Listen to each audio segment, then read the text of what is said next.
नमस्कार साथियों, स्वागत है आप सभी का वाईफाई स्टडी 2.0 पर। मैं हूं अंकित अवस्थी, आप हैं मेरे साथ में एक महत्वपूर्ण विषय पर चर्चा करने के लिए। विषय है कि भारत ने हाल ही में जैसे ही ये कहा कि हम जो हमारा कश्मीर है, जम्मू कश्मीर है, उसके अंदर G20 की समिट आयोजित करने वाले हैं। बस यही बात थी कि अचानक जो है वो पाकिस्तान का रिएक्शन आना शुरू हो गया और वो कहने लग गया कि नहीं साहब, ये आप नहीं कर सकते। मतलब नहीं कर सकते से मतलब है कि उसका दुख जो है वो दिखाई देने लग गया। तो क्या है ये पूरी कहानी और अमेरिका भारत का साथ देगा या नहीं, ये भी एक विषय है। आज के सेशन में हम डिस्कस करेंगे। काफ़ी इंटरेस्टिंग है। जिनको इस विषय के बारे में कुछ नहीं पता है उनसे गुजारिश है कि एक बार अभी से मात्र 17 घंटे पहले मैंने एक वीडियो किया था, आप उसे ज़रूर देखें, जिसमें मैंने लिखा था कि भारत ने एक मास्टर स्ट्रोक चला है जिसमें G20 समिट को कश्मीर में आयोजित कराए जाने की भारत ने तैयारियां करना शुरू किया है। आपको मालूम होना चाहिए, ग्रुप ऑफ 20 नेशंस के नाम से दुनिया भर के जो बड़े देश हैं, जो कि लगभग 75% आबादी, 85% जीडीपी मेंटेन करते हैं, उन देशों का सम्मेलन है G20। उनको भारत आयोजित करवाने वाला है 2023। तो भारत को इस दिसंबर 2022 के अंदर उसकी अध्यक्षता मिल जाएगी और अगले 1 साल तक हम उसके अध्यक्ष बने रहेंगे। फिलहाल जो है वो इंडोनेशिया में वो बैठक आयोजित होगी और उसके अगले साल भारत में आयोजित होगी। तो ऐसी स्थिति में भारत सोच रहा है कि भाई दिल्ली के प्रगति मैदान के अंदर तो उसको आयोजित कराया ही जा सकता है, लेकिन क्यों ना दुनिया भर को दिखाया जाए कि कश्मीर क्या है। तो ऐसी स्थिति में भारत ने अपने द्वारा एक 5 सदस्यीय समिति का गठन किया था। ये 5 सदस्यीय समिति का गठन किया गया था। आप यहाँ पर एक ऑर्डर देख सकते हैं। ये न्यूज़ सबसे पहले न्यू इंडियन एक्सप्रेस जो न्यूज़पेपर है उसके अखबार से आउट हुई थी 24 तारीख के दिन। और जब ये अखबार में न्यूज़ आउट हुई तो इसमें प्रॉपर तरीके से ये जानकारी भी बाहर निकल कर आई कि कौन कौन जो है वो यहाँ पर पार्टिसिपेट करेगा। तो इसके अंदर बताया गया कि जो कमेटी इस कार्य को आयोजित कराने के लिए बनाई गई है उसके अंदर प्रिंसिपल सेक्रेटरी गवर्नमेंट से, कमीशन सेक्रेटरी ऑफ गवर्नमेंट से, एडमिनिस्ट्रेटिव सेक्रेटरी टूरिज्म डिपार्टमेंट से, इतने सारे लोग जो हैं वो इसके अंदर शामिल किए जाएंगे। तो यहाँ पर आप देख सकते हैं कि प्रॉपर तरीके से जम्मू कश्मीर सरकार का एक ऑफिशियल वो देख सकते हैं नोटिफिकेशन, जिसमें दिखाई पड़ रहा है कि sanction is here by accorded to contribution of committee comprising in the following of coordination of G20 meeting to be held in the union territory of Jammu and Kashmir। तो ये मीटिंग की पूरी न्यूज़ जैसे ही बाहर आई, सबसे पहले new Indian express जो अखबार है उसने ये न्यूज़ बाहर निकाली। उसके बाद हिंदुस्तान टाइम्स ने भी इस बात को बहुत ही अच्छे से प्रेजेंट करते हुए कहा कि जब से स्पेशल स्टेटस हटा है उसके बाद से, आर्टिकल 370 का जब से हटा है उसके बाद से, ये सबसे शानदार काम है जो भारत करने जा रहा है, बड़ा काम है जो हम करने जा रहे हैं। इसके बाद क्या होता है कि साहब ये खबर पहुंचती है, क्योंकि इंडियन न्यूज़ चैनल्स को पाकिस्तान वाले भी देखते ही होंगे होपफुली, तभी इस प्रकार के रिएक्शन हाथों हाथ चले आए। तो उसमें जो न्यूज़ निकल के आई वो ये थी कि भाई इस्लामाबाद ने रिजेक्ट कर दिया है दिल्ली का प्लान कि अब G20 की समिट। अब देखो यहाँ पर एक शब्द दिखाई दे रहा होगा, अपन तो बोलते हैं यूनियन टेरिटरी जम्मू कश्मीर, यहाँ पर ये लोग बोलते हैं इल्लीगली ऑक्यूपाइड जम्मू कश्मीर। यानी इनके नज़र में जो कश्मीर है, जम्मू कश्मीर है, वो इंडिया ने इल्लीगली ऑक्यूपाई कर रखा है। और ये बोल कौन रहा है? जिसको कोई मतलब, जिसका कोई यहाँ के ऊपर कंट्रोल नहीं है, जिसकी कोई यहाँ पर एक तरह से समझिए कि कोई इसकी विरासत नहीं है, उसको यहाँ पर बोलने का इतना मौका मिल रहा है। ठीक है ना?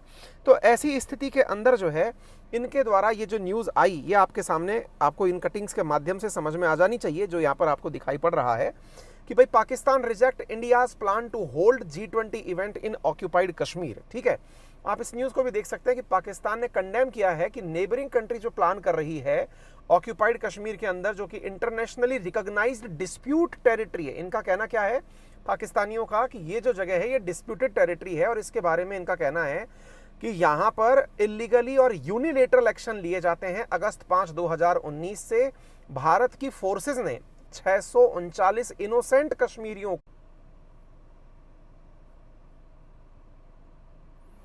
हाँ जी, होपफुली अब ठीक हो गया होगा। अगर आप मुझे सुन और देख पा रहे हैं तो होपफुली अब ठीक हो गया होगा।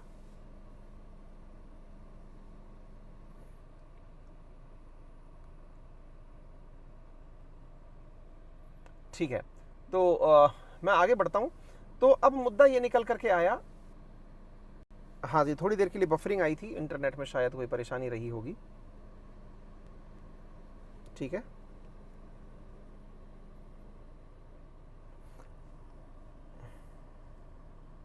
चलिए, तो आगे की कहानी कुछ इस प्रकार से है कि जो कश्मीर है, कश्मीरियों के अंदर, मतलब पाकिस्तानियों का जो यहाँ को लेकर के एक जो सबसे बड़ा एक प्रकार से रुदन है जिस बात को लेकर हो रहा है, वो ये है कि यदि अंतर्राष्ट्रीय स्तर पर कोई इतना बड़ा कार्यक्रम यहाँ पर हो गया तो ये अपने आप में पाकिस्तान के लिए बहुत ही हृदय विदारक घटना हो जाएगी।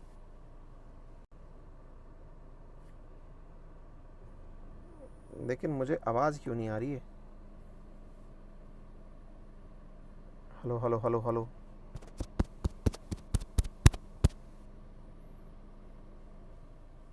आपको सुनाई दे रहा है तो आप बताएं। इट्स ऑल ओके, ठीक है। लेकिन मुझे आवाज़ क्यों, हाँ अब ठीक है। तो साहब बात ये है कुल मिलाकर के कि इस प्रकार की जो घटनाएं हैं ये अल्टीमेटली पाकिस्तान को मंजूर नहीं है, और जब घटनाएं मंजूर नहीं है तो उसको लगता है कि भाई ये एक प्रकार से इंडिया के द्वारा अंतर्राष्ट्रीय स्तर पर इस प्रकार का कार्य करने में जो गलतियां की जाएंगी उनको वो पूरी तरह से दुनिया के सामने उजागर करेगा, और विशेष रूप से कश्मीर के मसले पर उसे इस प्रकार की घटनाओं के बाद बड़ा दुख होगा। अब बड़ा सवाल अगला ये बनता है, और वो क्या है कि साहब अमेरिका ने कहा है कि वो इंडिया को पूरी तरह सपोर्ट करेगा। अब साहब वैसे ये न्यूज़ जो है ना, ये है अप्रैल 2022 की न्यूज़ है, जिसमें अमेरिका ने कहा कि G20 की जब आप प्रेसिडेंसी करो तब हम आपके साथ पूरी तरह खड़े रहेंगे, आप उसकी चिंता मत करना। तो अमेरिका का जो भारत को सपोर्ट है ना, वो सपोर्ट असल में कश्मीर को लेकर के है कि नहीं ये तो पता नहीं। भारत में कश्मीर है ये सबको पता है भाई, ऑब्वियस ही बात है ना, भारत का हिस्सा है, अभिन्न अंग है कश्मीर।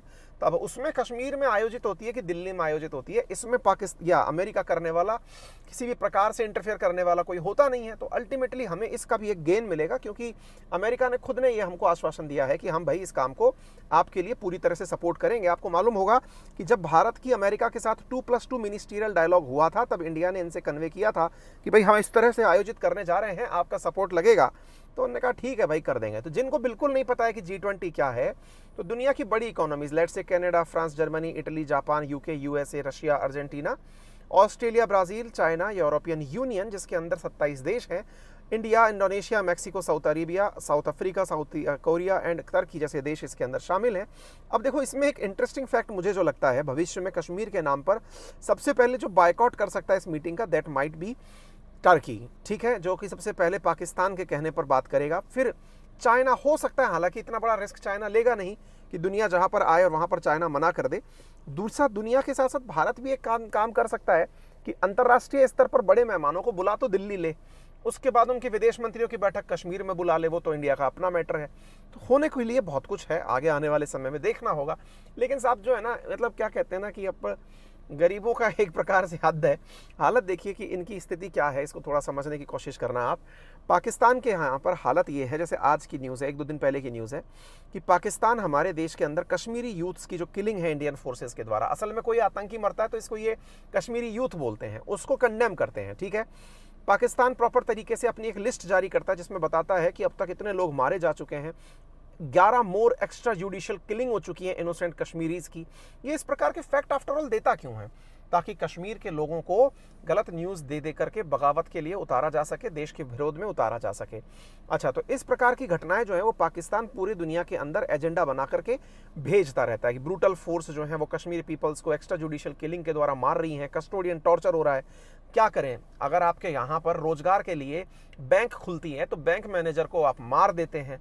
बैंक मैनेजर को अगर आप मार देते हैं तो आपको रख कर पूजा जाए क्या साहब? आपको भी मरना तो पड़ेगा ना।